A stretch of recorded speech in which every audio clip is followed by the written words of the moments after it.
ಬರ್ರಪ್ಪ. RX 5 ಸ್ಪೀಡಾ, Duke 200, RX 135 ನೋಡೇ ಬಿಡೋಣ.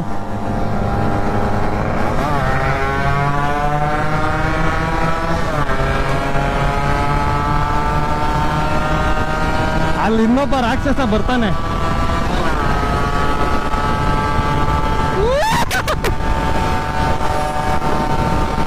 ಇಲ್ಲೇ ಇದೆ.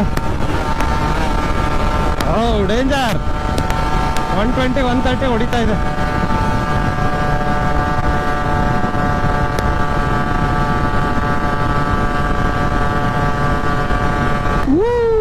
ಇದು ಟಾಪ್ ಅಂಡ್ ಓಪನ್ ಆಗ್ತಾ ಇಲ್ಲ ಇನ್ನು. ನಾವು ಈಗ ಮಿಡ್ ರೇಂಜ್ ರೆಡಿ ಮಾಡಿದೀವಿ ಅಷ್ಟೇ. ಇನ್ನು ಟಾಪ್ ಅಂಡ್ ಓಪನ್ ಮಾಡಿದ್ರೆ ಅದ್ರ ಕತೆನೇ ಬೇರೆ.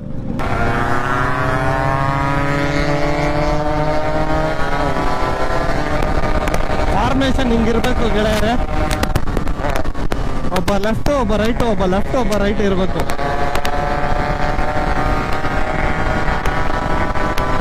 ಫೋರ್ತ್ ಗೇರಲ್ಲೇ 110 ಮೇಲೆ ಹೊಡಿತಾ ಇದೆ. ಹೆಚ್ಚು 130 to 140. ಅಯ್ಯೋ ಅಯ್ಯೋ.